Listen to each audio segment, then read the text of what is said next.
Доброе утро, ребят. 8 мая. Начинается день. Так вот, тут вот собака играется с крабом. Сейчас попробую показать вам. Загнала краба под стол. Пес. Всю ночь дул ветер сильный. И что-то я проспал. Ну, ничего страшного. Сейчас 5 утра. Сейчас потихоньку соберусь и поеду обратно. Сегодня что-то солнца нет.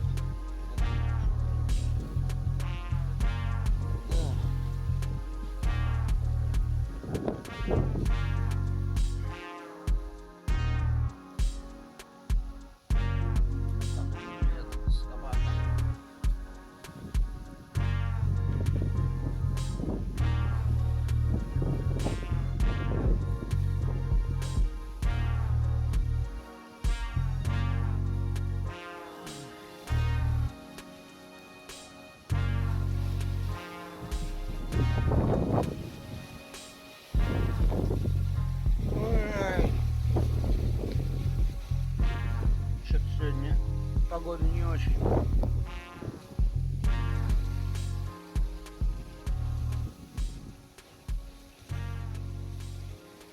Ветрище. Всю ночь.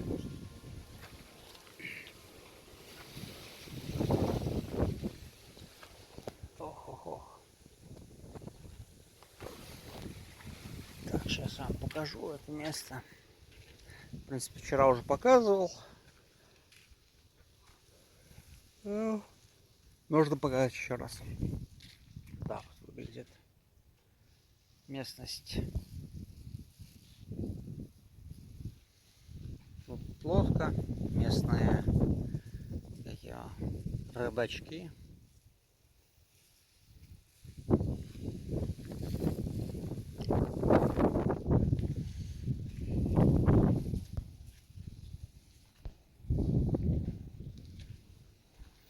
Это крабик, пёсель. Да, оставь. Смотрим на краба. Вот так вот он выглядит.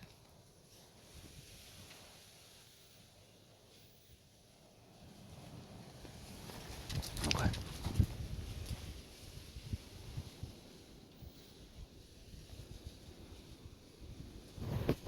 Так. Такой малыш.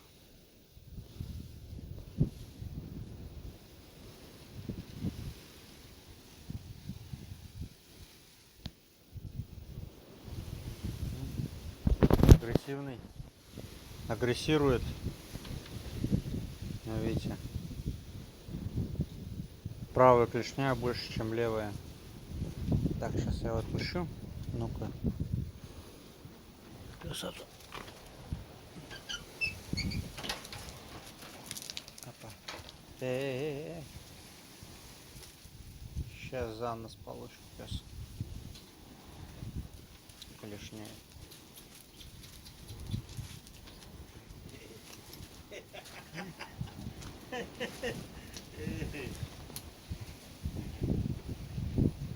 Вот так вот.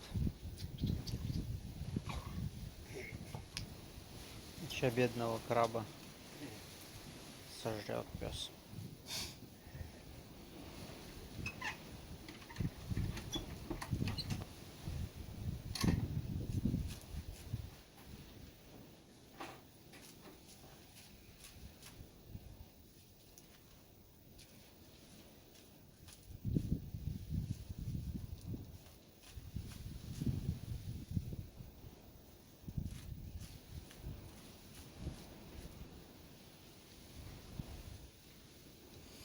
И все.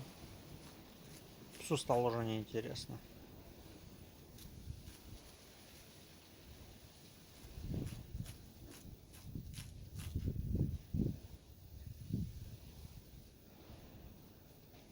Краб не двигается практически.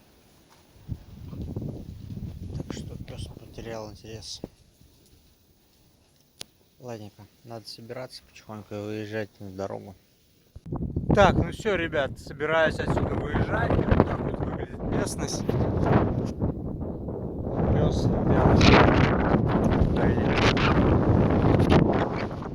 рядом пес, вот видите.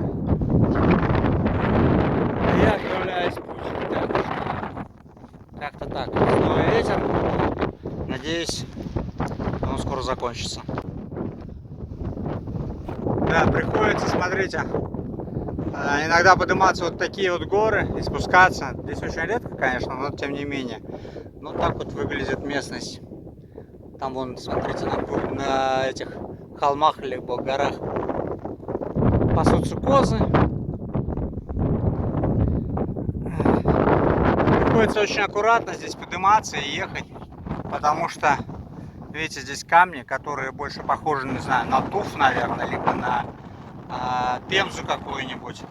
Можно запросто пропороть колеса, либо свалиться и, как сказать, повредить участки своего тела, чего не хотелось бы.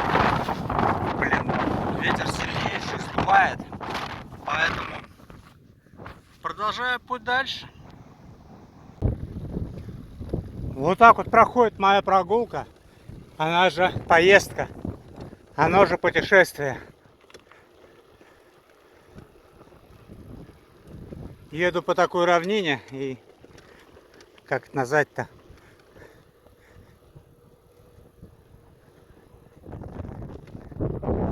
пустынный, наверное, больше всего подходит. В принципе, еду нормально сейчас, 20 км в час. Так, вот так вот происходит моя прогулка, мое путешествие, мое продвижение дальше. Вперед.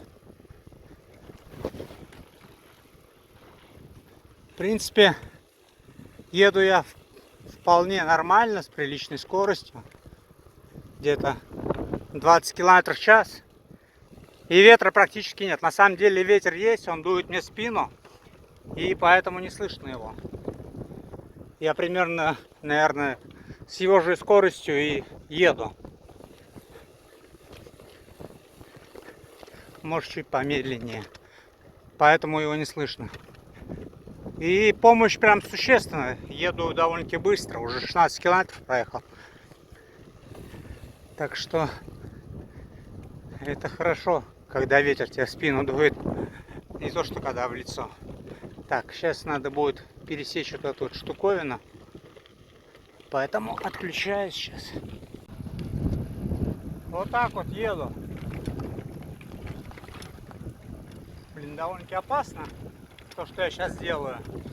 Но тем не менее, смотрите, вот так вот выглядит вся местность вокруг. Ой-ой-ой, ой-ой-ой. Это было опасно.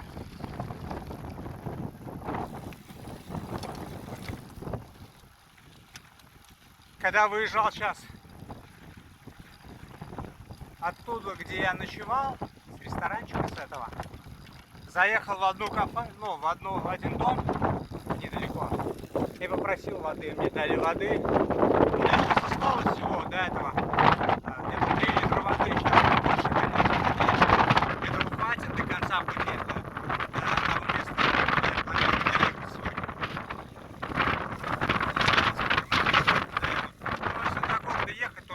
Сворачивать, заехать в город и сразу уезжать, потому что там очень опасно. Слишком много народу там, слишком такой городок не очень приличный, поэтому Урибия называется. Поэтому не хочу там быть, оставаться. Так что придется мне, наверное, остаться, если не ночевал.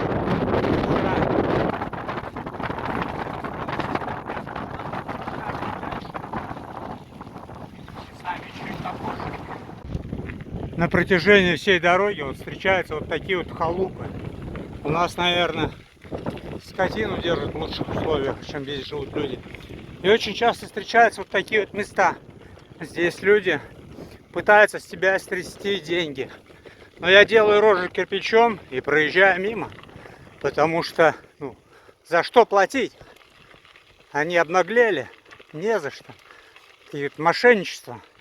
Если бы здесь была бы нормальная дорога, или еще услуги какие-то предоставлялись, да. Но, представляете, вы едете по такой дороге где-нибудь у нас в России, и каждые 2-3 километра, как дядя Ваня, останавливает вас и говорит: ну-ка плати, да, сынок, мне пошлину за то, что ты проезжаешь. Такого быть просто невозможно у нас. А здесь, как видите, все это дело процветает. Соответственно, индейцы, они и так получают здесь субсидии от государства, при этом не работают, насколько мне объяснили, они просто живут и им платят деньги, там выделяют технику, выделяют бензин государство.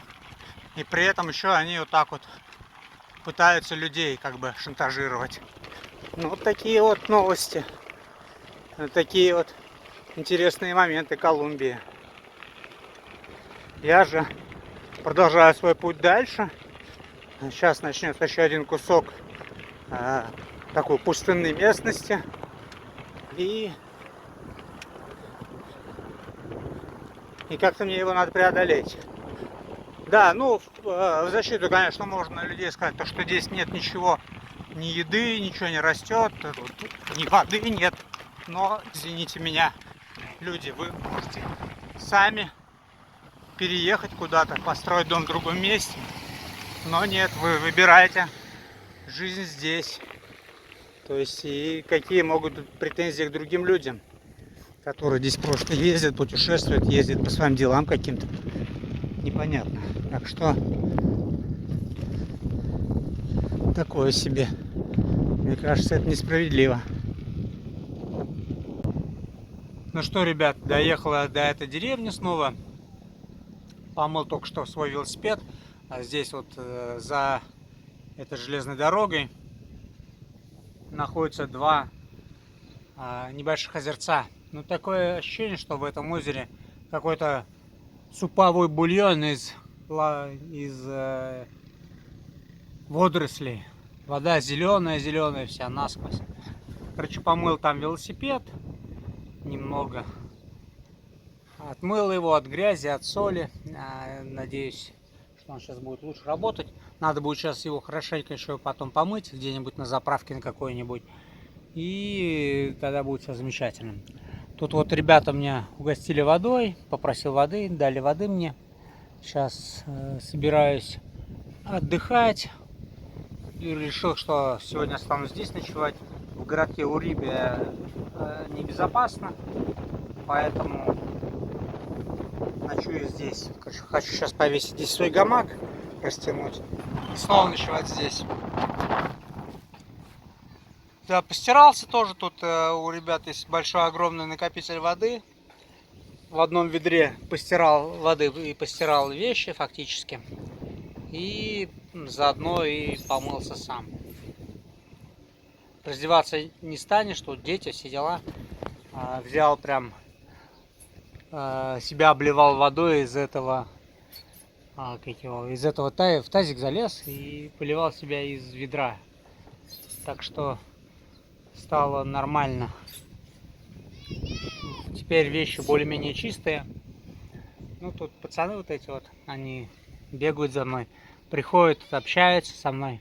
Сейчас, не знаю, что-то разбежались все. Пошли к тем грузовикам смотреть, что-то там случилось. То ли мотоцикл сбило, то ли еще что-то. Ну, короче, непонятная там история. Да, проехал сегодня за 7 часов всю дорогу. Ну, не за 7, за 6,5, по-моему, часов примерно. Вчера это заняло 11 часов дорога. То есть настолько ветер сильно дует в спину. И вчера дул в лицо, что просто ужас. Представляете, насколько на 5 часов увеличилась скорость движения. Так что такие дела. То есть ветер решает. Hola, amigo, ¿cómo está? Bien, ¿Cómo te llamas? Santiago. Santiago, como ciudad. Qué bueno. Говорит, зовут его Сантьяго. Ну, вот так вот. Они, пацаны, здесь ходят. я решил поснимать их. Вот велосипед стоит, в принципе, он такой более-менее сейчас почище стал. Не такой чистый, конечно, грязный все равно, но тем не менее. Завтра все равно ехать по воде, говорю, по грунтовке, где-то 20 километров грунтов будет, и потом уже начнется асфальт. Доеду до города Уривия, и после этого надо будет заехать в него, прикупить немного еды, потому что вчера обнаружил, что у меня собаки сожрали мою колбасу, украли вот в этой деревне. И последнюю банку использовал, у меня запасная была, на всякий случай, неприкосновенный запас консервов рыбных. Но там рыбы-то было, блин, 2 кусочка, вот реально 2 куска небольшой рыбы. Обидно было, больше томатного соуса. Конечно, облом такой произошел. Да, вот такой вот облом произошел с рыбой, это было, конечно, эпично. Я открыл, там вот они, вот тут реально вот такие вот 2 кусочка рыбы. А сейчас вот постирался, прям в этой одежде стирался, и шапку тоже постирал, и шорты тоже. Замечательно себя сейчас чувствую, прям даже слегка отжал воду. И теперь на мне вот все вещи высохли, и высыхали, и сразу охлаждали. Было прям очень классно. Надо бы еще раз повторить. Не знаю, получится. Скорее всего, нет. Наглеть не буду тоже. Так, сейчас хочу еще немного посидеть, отдохнуть. Потом повешу здесь свой гамак и буду, наверное, ложиться спать, отдыхать уже до завтра. Так что, не знаю, видите мы сегодня или нет, буду я сегодня делать еще видео или нет. Скорее всего, уже нет, не буду, потому что усталость у меня какая-то, и, видимо, сильно повлияла на меня вот эта температура, жара, солнце, вот это вот все. И из-за этого что-то мне не очень хочется сейчас как-то двигаться или что-то еще делать. Так что, скорее всего, буду просто отдыхать и просто отдыхать. И уже завтра буду отправляться дальше дорогу. Смотрите, шапка все хуже и хуже становится, но осталось чуть-чуть проехать до города Паломина. Там уже буду менять эту шапку. У меня есть бейсболка еще старая, ну другая не старая, она ни разу не ношенная, но лежит уже давно из Бразилии. Мне в Бразилию ее подарили, бразильские веломагазинщики. Сейчас вот ветрище здесь постоянный, ветер поднимает пыль, невозможно. Приходится щуриться.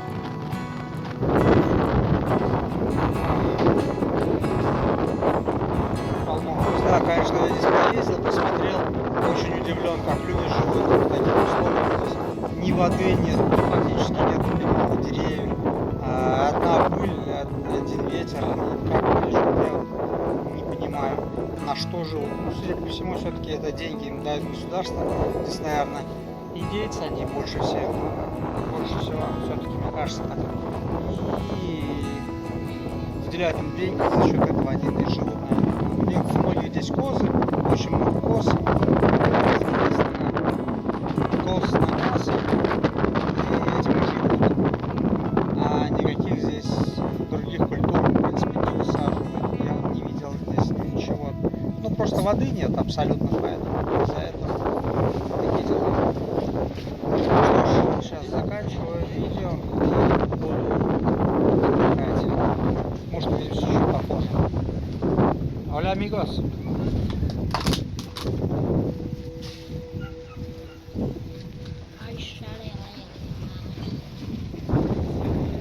Sí. Такие дела пошли, мои друзья. Ладно, увидимся чуть попозже.